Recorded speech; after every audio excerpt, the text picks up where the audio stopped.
Assalamu alaikum. You are watching Exploring with Najam.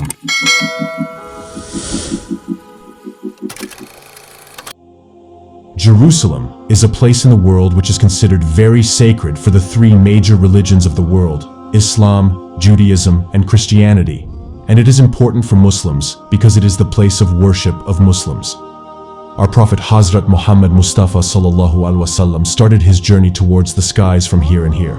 He sallallahu alaihi wasallam also performed the imamat of all Anbiya Karam. And as for the Christians, that this city is sacred because Hazrat Isa al-Salam was born here, and an attempt was made to crucify him in this city. But Allah Pak took him alive to the sky, and according to the Jews, he is over the whole of Jerusalem and Baitul Muqaddas. They understand their rights because they were settled here thousands of years ago. But because of their disobedience, Allah Ta'ala expelled them from here as a punishment and forced them into exile. But for the Jews till date, this place is as sacred as food is for the Muslims. Kaaba, because the first and most sacred place of worship of the Jews, used to exist here. And in this context, I have mentioned in many of my previous videos that how the construction of Temple of Sulaiman was completed during the era of Hazrat Sulaiman alayhi salam, which was Dawood al-Salam had started the construction work where the Ark of the Covenant was also kept. So what is Temple of Sulaiman? And what is the Ark of the Covenant? And why are the Jews behind it? There is a video on this in one of my details earlier also, and its link is available on the button. But you can also see, and this was the first place of worship of the Jews, because before this the Jews did not have any idea of worship in such a place of worship. Friends, Bani Israel, i.e. the Jews, were the community, which was earlier the beloved community of Allah Ta'ala. But they, due to their disobedience and stubbornness, they angered Allah, due to which Allah punished them several times. And the city of Jerusalem was attacked twice, as a result of which Temple of Sulaiman was completely destroyed. The first of which was the attack on the king of Babylon, and the second one was done by Roman Emperor Titus. And in this way, Temple of Sulaiman was completely destroyed, and the Ark of the Covenant also disappeared from there in such a way that till date there is no trace of it. Then, when Hazrat Umar Razi Allah Ta'ala Anha conquered the city of Jerusalem, a mosque was regularly built at this place, which is Masjid-e-Aqsa. And in this way, this city became included in the kingdom of Muslims from that day. Friends, when Temple of Sulaiman was destroyed, even after thousands of years have passed, one of its walls is still intact, which is called Diwar Giria. And even today, people cry out there and call out to their Messiah Dajjal that Allah should send him as soon as possible and destroy the entire world.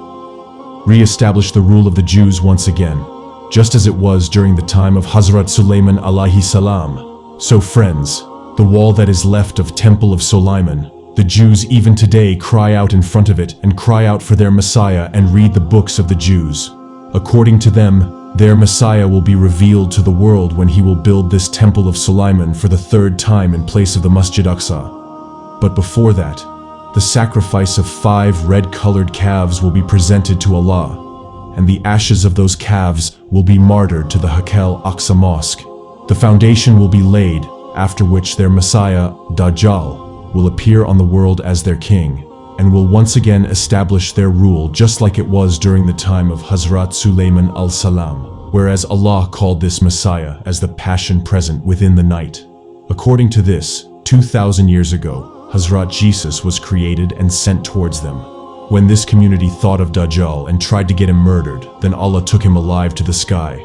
So now the Messiah whom they were waiting for in the world has passed away. There will be a false Messiah whom these people will consider to be their Messiah and will make them their king. But friends, do you have any idea that this time is not far? Because according to the Torah and various books of the Jews, they were looking for the red heifer. Friends, now the thing is that such a red heifer existed in Israel, but in the Torah it is written that the sign of this heifer is that it should be completely red, not even a single hair should be of any other color, there should not be any mark on its body, nor. If it was used for some purpose, then many cows of this type were present in Israel. But as they grew up, their color used to change and they could not be offered for sacrifice. So for this reason, Israel adopted such cows. They started searching for it all over the world, and finally their search ended in 2022, when they found these 5 red beans in the American state of Texas, inside which they found all the things. The qualities are present as described in the Torah. Friends, From the era of Hazrat Musa al-Salam to the era of Hazrat Isa al-Salam, the Jewish community used to offer the sacrifice of a red heifer like this before any worship or any big work. And the Quran, we find an incident of Hazrat Moses, in which he ordered the sacrifice of a cow, whom he considered as his God, to remove the love from the hearts of Bani Israel. And then 70 years after the ascension of Hazrat Jesus to the sky, the Jews revolted against the Roman rule, in return of which the Roman emperor named Titus defeated the second time and destroyed the city of Jerusalem. And this was a punishment of Allah on the Jews, as a result of which the Jewish community saved their lives and went to different corners of the world. In this way, when the Jews were not present on the land, then the red-colored heifers started being measured there, and those who were present there. Then with time, a mixture of different varieties started among them. And then, in 1948, when Israel came into existence, the search for this heifer started. And in this way, a news also came in 2018 that Israel had found that red heifer, but it was not completely perfect, like they are found in books. And thus, from time to time, attempts were made to breed them genetically within Israel. But in that too, they failed.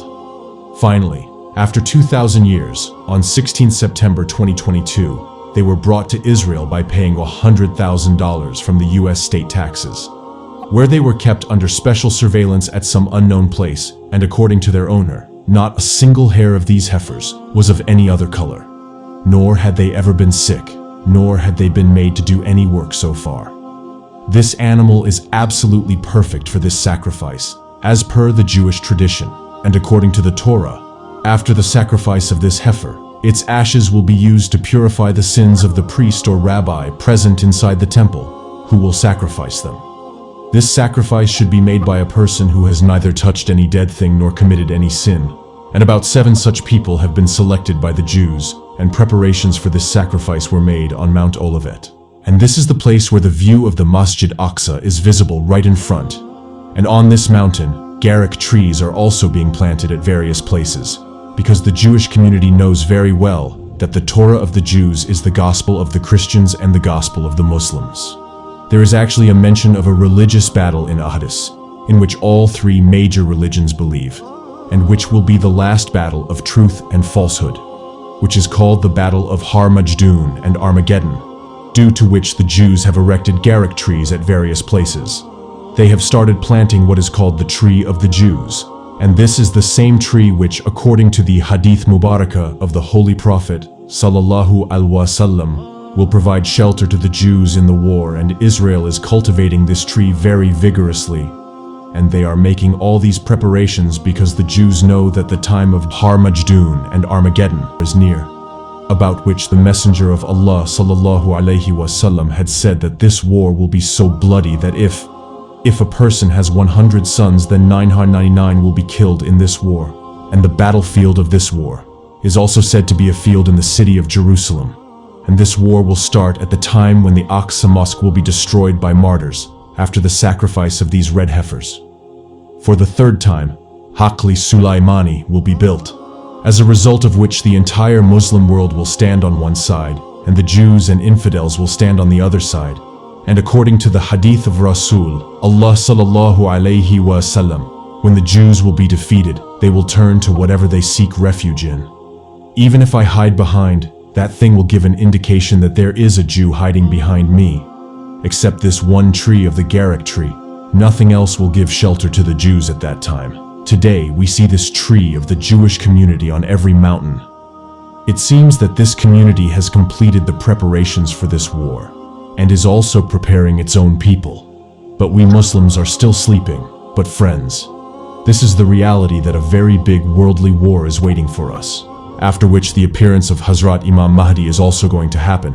And after that, the appearance of Dajjal. And after that, Hazrat Isa al-Salam is going to bring from the sky for his murder. And now let us keep all these circumstances in front of us, and guess that how close we have come to the doomsday. But there is still time for us to repent and return to Allah, and understand the reality that all these signs are not happening by chance, because these are the prophets of Allah, told us 1400 years ago, and what we are seeing coming true with our eyes today. If our eyes are still not opened, then when will they be opened? Because whether we as humans like it or not, death is going to come in any case. So why don't we become one of those lucky people who are like Hazrat Imam, Mahdi, and those who will be included in the heavenly planets as per the decree of the Messenger of Allah sallallahu alaihi wasallam, who have been given the news of paradise. I pray to Allah Pak that Allah Pak grants us the ability to understand all these things and do good deeds. Ameen. Friends, I hope that you have got a lot of information from today's video. Now I will meet you with a new interesting video. Till then, take great care of yourself and thanks for watching this video. Allah Hafiz.